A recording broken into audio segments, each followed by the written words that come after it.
हम लोग mains previous year question देख रहे थे और प्रीवियस वीडियो में हम लोगों ने देखा था क्वेश्चन नंबर 15 से लेकर के 20 तक, 15 से 20 तक, उसके बाद 20 से लेकर के 25 तक हम लोगों ने कवर कर लिया है। और 25 तक क्वेश्चन में यूज होने वाला जो फार्मूला था वो हमने ऑलरेडी डिस्कस कर दिया। यहाँ पर जो फार्मूला दिख रहा है किस कहाँ से कहाँ तक मतलब यूज होगा, किस क्वेश्चन से किस क्वेश्चन तक, तो ये 15 से लेकर के 57 तक टॉपिक 2 का जो क्वेश्चन है सारा का सारा बस इतना फार्मूला से बन जाता है। और उसमें हमने बताया था कि ये 2 फार्मूला से अधिकतम क्वेश्चन सॉल्व होता है, ठीक है। और प्रीवियस वीडियो में हमने एक एक्स्ट्रा सीखा था कि के इक्विवेलेंट कैसे निकालते हैं अगर सीरीज और पैरेलल का केस हो तो। मतलब कि जब हम लोग सॉल्व कर रहे थे तो 15 से लेकर के 20 तक सिर्फ इन दोनों से बन गया था, फिर उसके बाद 20 से 25 पे जब गए तो हमको एक एक्स्ट्रा के इक्विवेलेंट का जरूरत पड़ा। अब जब हम लोग 25 से 30 तक में जाएंगे तो फिर एक एक्स्ट्रा फार्मूला का जरूरत पड़ेगा, और वो फार्मूला कौन सा है, del T is equal to H R. अब del T is equal to H R क्या है, एच का मतलब ऑलरेडी हम प्रीवियस वीडियो में समझा दिए थे, ठीक है। क्या है, रेट ऑफ हीट फ्लो, और हीट का वैल्यू टोटल हीट ए है, और इसी में अगर हम लोग टी से डिवाइड कर देंगे तो ए एच बन जाएगा, का टी बाई एल, इसको हम लोग बोलते हैं रेट ऑफ हीट फ्लो। अब इसको हम लोग को एक एक्स्ट्रा याद कर लेना है। इसको कैसे याद रखना है, तो ऑलरेडी 10th क्लास में स्टूडेंट लोग पढ़ चुके हैं V is equal to I R. V क्या होता था, V होता था पोटेंशियल डिफरेंस, तो पोटेंशियल डिफरेंस यहाँ चेंज हो गया है टेम्परेचर डिफरेंस में, आर आर ही है, इसमें कोई चेंजिंग नहीं हुआ है। यहाँ पर एक करंट था, यहाँ पर एक तरह से इसको हम लोग हीट करंट बोल सकते हैं, ठीक है। फ्लो ऑफ हीट है तो इसको हम लोग हीट करंट बोलेंगे। तो इस तरह से ये दोनों में समानता है, ठीक है। तो इस फार्मूला का यूज हम लोग अभी के एक क्वेश्चन में देखेंगे, मतलब 25 से 30 जो क्वेश्चन सॉल्व करने वाले उस इस टाइम में मतलब एक बार ऐसा हुआ है कि इस फार्मूला का जरूरत पड़ा है, और बाकी फिर मैक्सिमम क्वेश्चन इन दोनों से ही सॉल्व हो जाएगा। तो चलते हैं, स्टार्ट करते हैं, आते हैं क्वेश्चन नंबर 25 तक हो गया था, 26 में ये है हम लोग का IIT हब लाइब्रेरी ई बुक, और इसमें हम लोग सर्च कर लेंगे क्लास 12 या 11 mains PYQ physics, class 12 11 mains PYQ physics. और इसमें हम लोग चले आएंगे chapter number 10 kinetic theory of, sorry 10 तो हो चुका है, 12th हो चुका है, 10th कहाँ पर है, तो ये रहा हम लोग का thermal property of matter, chapter number 10। और इसमें हम लोग आ जाएंगे क्वेश्चन नंबर 26 में। 26 नंबर क्वेश्चन क्या दे रखा है, when 100 gram of a liquid, पहले जो डाटा दिया हुआ है वो हम लोग पहला स्टेप क्या होता है, जो डाटा दिया हुआ है उसको नोट कर लेना है। एक फिगर के थ्रू अगर हम लोग लिख लेते हैं तो और भी ज़्यादा सॉल्व करना आसान होता है। तो एक फिगर बना लेते हैं, फिगर के जरिए विजुअलाइजेशन जो होता है ना वो ज़्यादा क्लियर होता है और इजीली हम लोग समझ पाते हैं क्वेश्चन बोल क्या रहा है। When 100 gram of a liquid a, liquid दे रखा है मतलब कि उसका एस का वैल्यू हम लोग को पता नहीं है। यहाँ पर एक लिक्विड है, लिक्विड का नाम नहीं दिया है, और इसका वेट कितना है 100 gram. At 100 degree centigrade temperature कितना रखा गया है 100 degree centigrade, is added to a 50 gram of a liquid B. A liquid A है हम लोग का, अब हम लोग लिक्विड बी ड्रॉ कर लेते हैं। तो ए हम लोग का लिक्विड बी हो गया, और इसके बारे में इंफॉर्मेशन दे रखा है कि ए 50 ग्राम है, तो हमने यहाँ पर 50 ग्राम नोट कर लिया। ऑफ है liquid B at temperature 75 degree, temperature इसका कितना रखा गया है 75 degree centigrade. The temperature of the mixture become 90 degree, बोल रहा है कि जब इन दोनों को आपस में मिला लेंगे तो टेम्परेचर कितना हो जाएगा 90 डिग्री होगा, मतलब इसका टेम्परेचर घटेगा और इसका बढ़ेगा, ठीक है। ए हीट गेन करेगा, ए हीट लूज करेगा, एमएस इंटू डेल्टी यूज करना है, heat loss is equal to heat gain. अब देखना है कि कोई फेज भी चेंज हो रहा है, फेज तो चेंज होगा नहीं। The temperature of the mixture if 100 gram of liquid A at 100 degree centigrade is added to, अच्छा ठीक है आगे, the temperature of mixture become 90 degree, ठीक है। ये पहला इंफॉर्मेशन है कि टेम्परेचर 90 डिग्री। मेन प्रॉब्लम क्या है, इन दोनों में एस का वैल्यू मिसिंग है, क्योंकि ये वाटर तो है नहीं कि हम लोग एस का वैल्यू खुद से ले ले, नॉर्मल लिक्विड दे दिया है, मतलब एस दोनों का हम लोग को नहीं पता है। एस और एस भी हम लोग यूज कर लेंगे। अगर यहाँ पर heat loss is equal to heat gain use करें तो इसके लिए मास कितना है 100, तो एम इंटू एस का वैल्यू कितना हो जाएगा, एस नहीं पता है, एस से लिख लेते हैं, इंटू डेल टी, 100 से 90 गया है मतलब कि 10 degree temperature difference, is equal to, इसके केस में मास कितना है 50, ये हम लोग एस बी यूज कर लेते हैं, और डेल टी का वैल्यू इसमें कितना हो जाएगा 15, क्योंकि ये ऑलरेडी 75 है, 75 से 90 तक गया है। तो यहाँ पर एक एस और एस बी में रिलेशन आ रहा है, ठीक है। ए कैंसिल हो जाएगा 2 और ए हो जाएगा 3, कहने का मतलब कि 4 ए से इज इक्वल टू यहाँ से 3 एस बी, इस रिलेशन का हो सकता है आगे का जो इन्फॉर्मेशन दिया हुआ है उसमें यूज होगा, तो ये हम लोग पहले से नोट करके रख लेते हैं। आगे बोल रहा है the temperature of mixture if, अब बोल रहा है कि अब बताओ टेम्परेचर क्या होगा मिक्सचर का अगर 100 ग्राम liquid A, 100 gram liquid A मतलब कि M S A into del T, del T यहाँ पर हम लोग कर लेते हैं, del T is equal to is added to 50 gram of liquid B at 50 degree centigrade. 50 gram liquid B है तो एस बी यूज करेंगे और यहाँ पर भी डेल टी यूज होगा, ठीक है। अब यहाँ पर है temperature of the mixture, mixture का टेम्परेचर क्या होगा अगर 100 ग्राम liquid A, 100 gram liquid A का वैल्यू टेम्परेचर कितना था 100 डिग्री था, और second temperature of the mixture if 100 gram of liquid A at 100 degree is added to 50 gram of liquid B at 50 degree centigrade. मतलब अभी जो है ना ए 100 डिग्री पर है और बी कितना है 50 डिग्री पर है, मिक्सचर का जो टेम्परेचर होगा ना 100-50 के बीच में होगा। मतलब यहाँ पर हम लोग यूज करते हैं 100 इंटू ए से इंटू डेल टी 100 से थोड़ा सा कम होगा, ठीक है। नया जो टेम्परेचर टी होगा वो 100 से कम होगा और 50 इंटू एस बी इंटू इसका जो टेम्परेचर होगा 50 से थोड़ा ज्यादा होगा तो ए टी माइनस 50। ध्यान ये रखना है, यहाँ पर उल्टा कर देंगे 50 माइनस टी करेंगे तो फिर क्वेश्चन गलत हो जाएगा, तो साइन में फिर प्रॉब्लम आएगा, क्योंकि बीच का जो टेम्परेचर रहने वाला है इससे ज्यादा होगा और इससे कम होगा। ए क्या करेगा हीट लॉस करेगा और ये हीट गेन करेगा, तो जिसका ज्यादा टेम्परेचर है वो पहले रखना है, जिसका कम टेम्परेचर है वो बाद में रखना है, उसको घटा देना है। अब ए से और एस बी में हम लोग रिलेशन जानते हैं, एस बी बराबर हम लोग 4a/3 यूज कर सकते हैं। यहाँ से एक कैंसिल भी हो रहा है 2 बार में, 2 इंटू ए से का वैल्यू कितना हो जाएगा 3sb/4, 3sb/4 और into 100 minus T is equal to यहाँ पर हो जाएगा S B into T minus 50, ठीक है। अब यहाँ से एस बी भी हम लोग का क्या हो रहा है कैंसिल हो रहा है, एस बी को कैंसिल कर देंगे तो बच गया 300 minus 3t is equal to 2 इस तरफ चला जाएगा 2t माइनस 50 इंटू 2 100 और t को इस तरफ लेकर उस तरफ लेकर के जाएंगे तो 100 को इस तरफ लाते हैं 400 इज इक्वल टू 3 और 2 5t, तो t बराबर कितना हो जाएगा 80।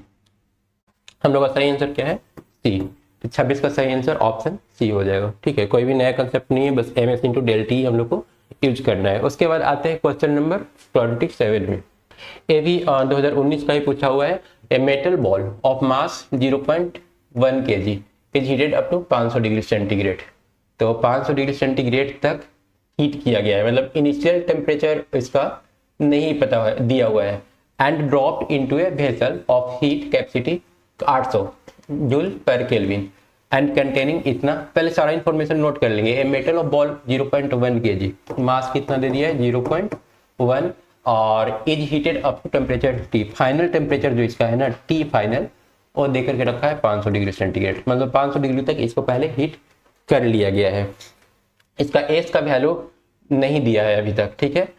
और and drop into a vessel, उसके बाद इस पत्थर को इतना गर्म करने के बाद एक वेसल में डाला जाता है और बोल रहा है कि वेसल का जो हीट कैपेसिटी है, हीट कैपेसिटी मतलब कि m इंटू एस, क्योंकि इसका अगर हम लोग यूनिट देखेंगे ना जूल पर केल्विन है, एक्चुअल में एस का यूनिट क्या होता है जूल पर केजी पर केल्विन, मतलब केजी से अगर इसमें मल्टीप्लाई कर देंगे ना तो एस जो है इसका जो यूनिट है वो चेंज हो जाता है। केजी से मल्टीप्लाई करने का मतलब कि m इंटू एस, मतलब एक कंबाइंड m इंटू एस का वैल्यू कितना दे रखा है 800 दे रखा है, and containing 0.5 gram kilogram water, इसमें पानी है कितना 0.5 kg, 0.5 kg इसमें वाटर मिला हुआ है।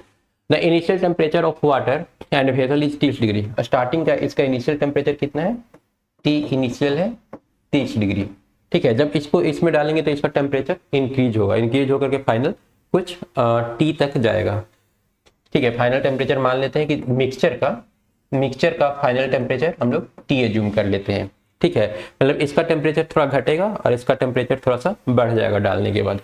What is the approximate percentage increment in the temperature of the water, बोल रहा है कि वाटर का कितना % टेम्परेचर जो है वो लगभग इंक्रीज कर जाएगा।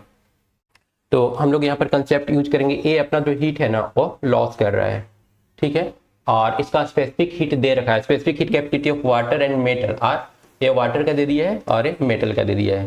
तो मेटल के लिए हम लोग यूज करेंगे 0.1 एम इंटू 0.1 kg था, एम इंटू एस का वैल्यू कितना है 400, M S into del T 500 temperature से घटेगा तो 500 माइनस टी, घट करके फाइनल टी तक जाएगा, क्योंकि मिक्सचर का टेम्परेचर हम लोग का टी ही रहने वाला है। उसके बाद इस तरफ आएंगे तो इसका टेम्परेचर क्या होने वाला है, वेसल का टेम्परेचर डाउन होगा, मतलब कि एम एस लिख लिए इंटू डेल टी का वैल्यू कितना हो जाएगा, तो फाइनल टी तक पहुंचने वाला है कितना से 30 डिग्री से, इनिशियल 30 डिग्री था, 30 डिग्री से बढ़ करके फाइनली टी तक जाएगा।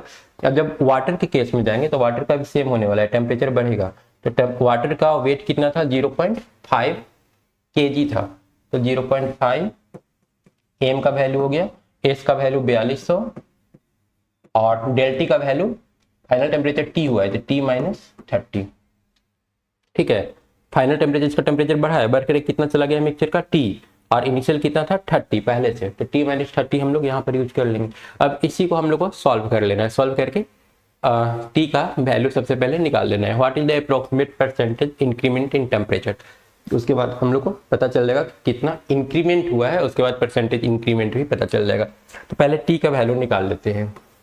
2 जीरो अगर यहाँ से कट कर ले तो इसमें से भी चला जाएगा 2 जीरो, इसमें से भी चला जाएगा, ये हो जाएगा कुल मिला के 500, 0.4 इंटू 500, ये हो जाएगा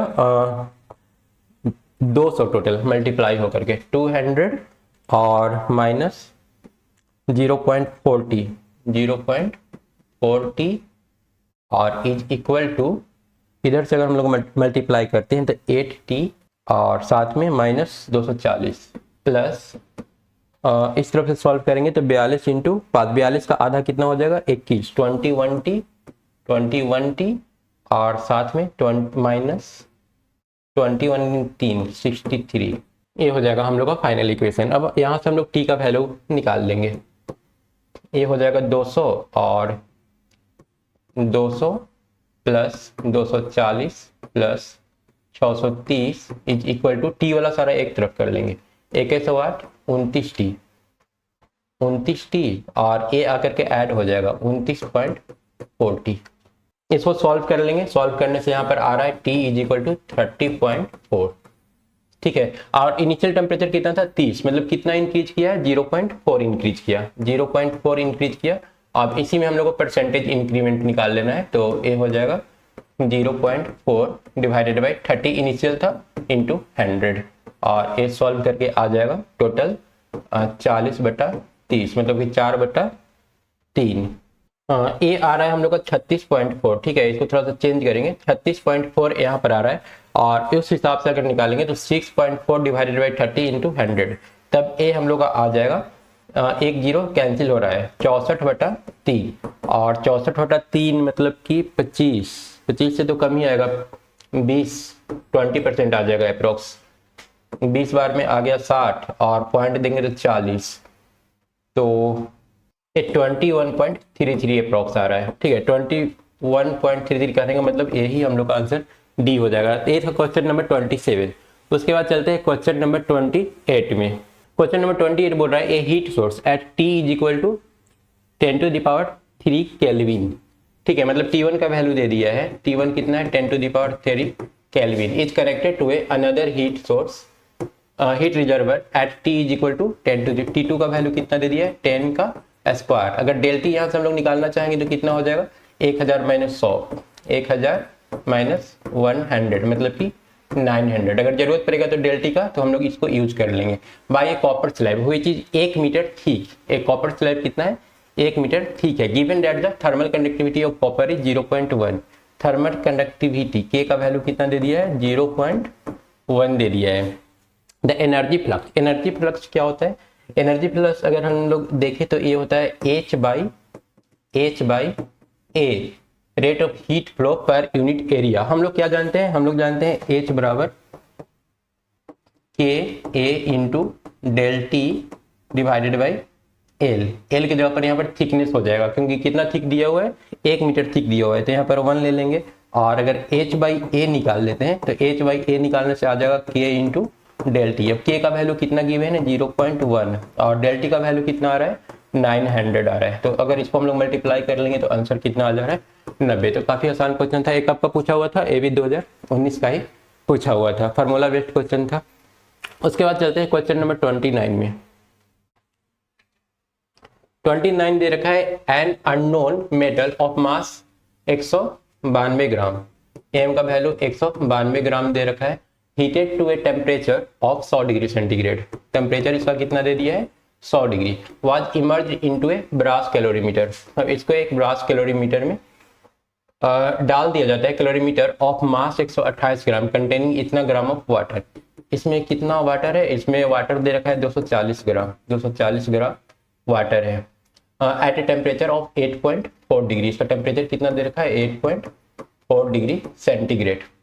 calculate the specific heat of unknown metal. इस मेटल का स्पेसिफिक हीट हम लोग को नहीं पता है, ये निकालने के लिए दिया है of unknown metal if water temperature is stabilize at 21 degree centigrade. मतलब इसका फाइनल टेम्परेचर जब इसको इसमें डाल रहे हैं तो इसका फाइनल टेम्परेचर कितना चला जा रहा है 21.5 डिग्री सेंटीग्रेड जा रहा है। मतलब कि इसके लिए डेल्टी का जो वैल्यू है वो कितना हो जाएगा 11 और 2 13, ठीक है, 13 और 8 21। ए डेल्टी का वैल्यू हम लोग को दे दिया है। Specific heat of brass is इतना, ब्रास का स्पेसिफिक हीट भी दे दिया है और वाटर का स्पेसिफिक हीट हम लोग कितना ले लेंगे 4200 ले लेंगे। तो ए जो है ना, ए हमारा हीट लूज करेगा, इसका इनिशियल टेम्परेचर कितना है 100 और हीट गेन कौन करेगा, कुछ पार्ट वाटर गेन कर लेगा और कुछ पार्ट ए ब्रास गेन कर लेगा। ब्रास का भी वेट गिवन था, इसका मास कितना दिया हुआ है 128 ग्राम दिया हुआ है। ब्रास का वेट कितना दिया हुआ है, ब्रास का वेट दे रखा है 128 ग्राम कंटेनर का, ठीक है। और इसके अलावा स्पेसिफिक हीट ब्रास का हम लोग को पता है, हम लोग यूज कर लेते हैं यहाँ पर। इसके लिए अगर यूज करेंगे तो M S into del T, M S मतलब कि 192 बाई इसको किलोग्राम में कन्वर्ट कर ले तो 192 बटा 1000 M S into del T. 100 से घट करके फाइनल कितना जाएगा 21.5, तो ये हो जाएगा 100 माइनस 21.5। इसका टेम्परेचर हीट लूज किया है और गेन कौन किया, पहले तो वाटर गेन किया, तो वाटर के लिए 240 बटा 1000 एम एस का वैल्यू 4200 ले लेते हैं और एम एस इंटू डेल्टी, डेल्टी का वैल्यू कितना हो जाएगा, इसके लिए डेल्टी हम लोग 13 निकाल चुके हैं। इसके अलावा ब्रास इसका हीट गेन करेगा, तो उसका मास कितना दे रखा है, ब्रास का मास हम लोग को गिवन था 128 ग्राम, तो 128 बाई 1000। उसके बाद स्पेसिफिक हीट दे रखा है ब्रास का, वो दे रखा है 394, तो ये यूज कर लेंगे 394 और साथ में डेल्टी, डेल्टी का वैल्यू इसके लिए भी 13 ही हो जाएगा। अब इसको हम लोग को सॉल्व करना है, सॉल्व करने से हम लोग क्या होगा एस का वैल्यू आ जाएगा। ये सारा कुछ अगर हम लोग कैलकुलेट कर लेते हैं तो एस का वैल्यू आ रहा है 916 जूल पर केजी पर केल्विन। तो 29 का सही आंसर क्या हो जाएगा, सी हो जाएगा। आते हैं हम लोग क्वेश्चन नंबर 30 में। क्वेश्चन नंबर 30 क्या बोल रहा है, temperature difference of 120 degree centigrade, ठीक है। टेम्परेचर डिफरेंस कितना दे रखा है 120 डिग्री सेंटीग्रेड दे रखा है, is maintained between two end of a uniform rod A B. यहाँ पर रड ए से लेकर के बी तक है और इसके बीच का टेम्परेचर डिफरेंस कितना दे रखा है 120। तो हम लोग यहाँ पर मेंशन कर लेते हैं कि ये जो टेम्परेचर डिफरेंस है 120। एक क्वेश्चन जो है ना वो हम बोले थे कि एक फार्मूला जो है आज यूज होने वाला है, तो वो कौन सा फार्मूला था, del T is equal to H into R, ठीक है, वी बराबर आई आर से मिलता जुलता। ये फार्मूला हम लोग आज ही डिस्कस किए थे, वो फार्मूला ही इस क्वेश्चन में आज अभी यूज हो जाएगा, ठीक है। यहाँ पर बोल रहा है टेम्परेचर डिफरेंस अभी जब इतना पूरा लेंथ ले रहे हैं तो कितना है 120 है, ठीक है। ए बी का टोटल जो लेंथ दे रखा है यहाँ से लेकर के यहाँ तक कितना 12 दे रखा है, मतलब कि l/2 और ए l/2 टोटल हो जाएगा कितना l और प्लस एल ए, टोटल हो जाएगा l/12 लेने दीजिए। अनदर बेंट रड PQ मतलब कि यहाँ से इस तरह से ऐसे गया है, ठीक है। PQ of same cross section as AB, length कितना है 3l/2, मतलब कि ये पूरा जो रेड पोर्शन है ना इस पूरा का लेंथ मिलाकर कितना दिया है 3l/2। कैसे 3l/2 आएगा, l/4 और l/4 दोनों तरफ l/2 हो गया, दोनों को जोड़ेंगे तो, और उसके बाद ए वाला ऊपर वाला का लेंथ l, तो l प्लस l/2 कितना हो जाएगा 3l/2। In steady state temperature difference between P और क्यू, पूछ रहा है कि पी और क्यू के बीच का टेम्परेचर डिफरेंस क्या होगा। तो हम लोग देख रहे हैं कि टेम्परेचर डिफरेंस जो है वो डायरेक्टली प्रोपोर्शनल है रेजिस्टेंस का, और रेजिस्टेंस किसके प्रोपोर्शनल होगा, वो लेंथ के प्रोपोर्शनल होगा। तो हम लोग इफेक्टिव रेजिस्टेंस निकालने की कोशिश करते हैं, ठीक है। तो सबसे पहले हम लोग इसके बीच का रेजिस्टेंस निकाल लेते हैं, पी और क्यू के बीच का। R P Q is equal to कितना हो जाएगा, ए लेंथ यहाँ से लेकर के यहाँ तक एल, और इसके पैरेलल में लगा हुआ है ए वाला 3L/2, 3L/2। ये दोनों क्या है, एक दूसरे के पैरेलल है। अगर इसको सॉल्व करेंगे तो ए बी बटा ए प्लस बी हम लोग फार्मूला जानते हैं आर इक्विवेलेंट निकालने का। तो L into 3L/2 A B हो गया बेटा ए प्लस बी 3L/2। ये सॉल्व करके कितना आ जाएगा 3L² 2 कैंसिल हो जाएगा, और यहाँ से 5L आ रहा है, मतलब कुल मिला करके 3L/5, ठीक है।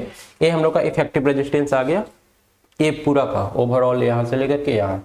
और अगर effective resistance between A B हम लोग निकालें तो ये आ जाएगा, यहाँ से ऐड कर देंगे L/2 प्लस ये वाला पूरा सीरीज में आ जाएगा कितना 3L/5, 3L/5 सीरीज में आ गया, और प्लस इधर से भी L/2, मतलब कि L प्लस 3L/5, ठीक है। ये दोनों मिल करके L हो गया, और ऐड करेंगे तो 5 और 3 8L/5। ये आ गया हम लोग का टोटल आर ए बी, ठीक है, ए बी के क्रॉस। अब हम लोग जानते हैं क्या है कि टेम्परेचर डिफरेंस जो होगा वो डायरेक्टली प्रोपोर्शनल आर होगा। तो हम लोग यहाँ पर लिखेंगे डेल टी फाइनल, फाइनल मतलब वही पी क्यू वाला, पी क्यू का टेम्परेचर डिफरेंस निकालना है। डेल टी पी क्यू बटा del T A B is equal to R P Q. R P Q का वैल्यू कितना है, आर पी क्यू हो जाएगा 3L/5, 3L/5 divided by R A B अगर निकालने जाएंगे तो 8L/5, यहाँ से आ जाएगा 8L/5। यहाँ से L से L कैंसिल, 5 से 5 कैंसिल, ये आ रहा है 3/8। अब यहाँ से del P T P Q निकाल लेंगे तो 3/8 इंटू कितना हो जाएगा, temperature difference between A B कितना दिया हुआ था 120 दिया हुआ था, तो यहाँ से हम लोग यूज कर लेंगे 120। एक कैंसिल होगा एक बार में, 8 और 40 15, तो ये आ रहा है कितना 45 डिग्री। मतलब कि हम लोग का सही ऑप्शन कौन सा हो जाएगा, ए। 30 का सही आंसर ए हो जाएगा।